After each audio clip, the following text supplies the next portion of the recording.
let's talk to Lucy. You've been holding a long time. Lucy, she, her, and Virginia. You're on with Dave and Paulogia Hello. on the line. How you doing? Hello. I'm doing Hello, hey. well. Thanks for What? your patience. Yeah, it's fine. I enjoy listening to shows like this and all. My situation about reconnecting with my religious side of the family. My paternal side's like very devout Christian and all. And I've lost contact with them for a while. When we lost contact, I was still so young that I didn't really understand what religion was. Church to me was just the boring place my dad took me to. And I just had to sit around for a few hours. But I've started to reach out and get back in contact with them. And given their religious connection, I know at some point they're going to broach the topic. And I don't know how I should, respond or explain to them that I'm atheist. This is what I believe, whilst also not pushing them away from, connecting with me because they're still kind of important to me Hmm. personally. Let me ask you: did they know you as a Christian? I mean, is that their opinion of you? I was still very young, so at that age, I still went to church and all that, but I wasn't like very outspoken about religion. I hadn't Okay. come to an opinion, so I would. So they probably would still have known me as Hmm. a Christian, because yeah, I'm not honestly. And I'm not you're so such in you're so long feeling ago. like probably it's just you're assuming it's going to come up because you know them as religious people, so you're kind of I know them bracing as for. religious people. I Yeah. am fully aware of yeah, like my dad took me to church every Sunday, and Mhm. I know like my uncle, I'm pretty sure is like a pastor and all, so it's like that's gonna come up at some point. I Yeah. already know, so it's like how would I handle it? Should I start the conversation myself? What should I end up doing? Yeah, preemptively, how do you handle that, Paul? Well, what is your when you imagine this? Because it sounds like perhaps you've done what I and lots of us do: is try, we catastrophize and we extrapolate in our head all the worst ways it can go. Absolutely. Those What I forget conversations to in do our head. exactly, and what I forget to do myself, and Shannon sometimes reminds me of, like, what is think of the opposite. What's the best possible outcome you can imagine, and how can you possibly steer it that way? How would you maybe? We don't know you, Lucy, so maybe you're the kind of person that would love to have that kind of conversation, or is it Mhm. something that you would prefer to avoid? What's your best case scenario if you could plan and achieve Generally, your generally, personally, I don't have a preference. I don't have a preference for a lot of things. I'm open to starting or having that conversation. It's just the more fear of it going extremely badly. Having an open conversation is something I'm very much for, but I don't like, having, I don't want it to devolve into a full on like argument debate thing because not Yeah, something I that's enjoy doing with yeah. those close to me. right. Well, one way to possibly preempt it, then one strategy you can take is to say, "Hey, you guys, I know you guys are very religious, and I'm saying you guys in the most generic sense. I'm not. Yeah, anyway, you get it. Family, I know you're very religious, and I'm not. I'm an atheist. I don't.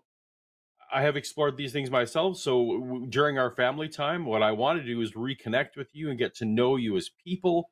But if you have questions of me, I'm happy to answer any questions you have, but you can sort of lay some ground rules that, you know what, I don't want to spend our time here being preached to and that kind of thing, but I'm open to answer any questions you have so that it's kind of fair in that way.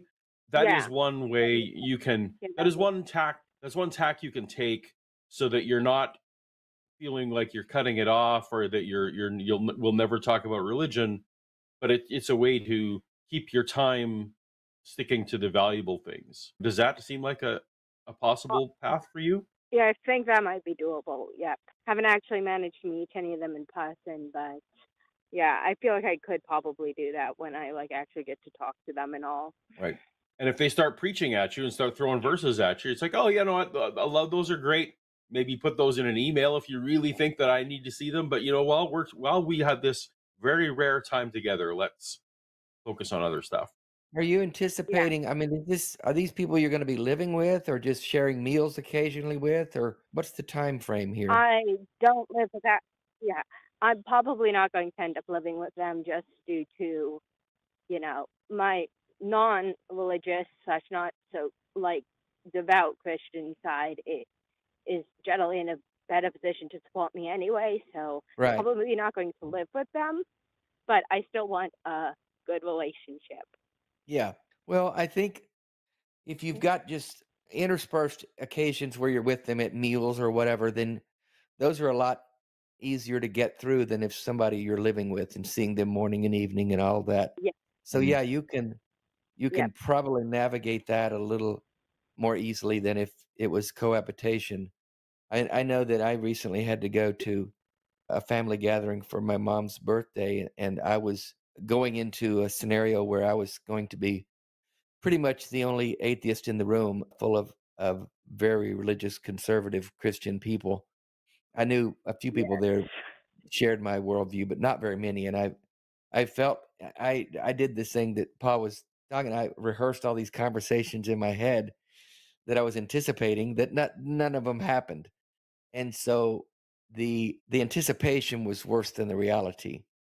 And hopefully that'll be the case Yeah. here with you. And if not, then, you Oh, know, to Paul's point, try to just deflect those conversations as much as possible and just tell them politely, this is really not something that I'm comfortable talking about, and leave it at that kind of thing. all right. And if you're Thanks for comfortable your with it, advice. if you're Yep. comfortable with it, you can also offer to, you know what, we don't need to have this, but let them invite them to pray for you if you're comfortable with that. That's something I always do. It's like, you know what, I don't necessarily want to, but feel free to, if you want to include me in your prayers, so that so that God will reveal Himself if He's real. Have at it, kind of a thing, because that does give them a course of action that they can take towards you, and it's probably harmless as far as you're concerned. So Unless they wanna lay if hands you on you right there and pray for you. no, yeah, not that. But if you really need to, if you really are having a hard time deflecting the preaching, you can at Yeah, least point them to another action to assuage their own consciences, I guess, Yeah. as it were. But your mileage may Yeah. vary, and you can pick and choose. Yeah. Thanks again. No trouble. well, Thank you for It's calling. been call something back in stressing me out anytime, since. call back in and let us know how it's going Okay. when you start experiencing that. We'd love to Yeah. hear back Yeah, from you. I will. Yeah. Awesome. Okay, Lucy. Thank you. Thanks for calling in. Thank you. It's a common theme on the show tonight is dealing with It religious is. family. That's It's almost like it's a trope or something.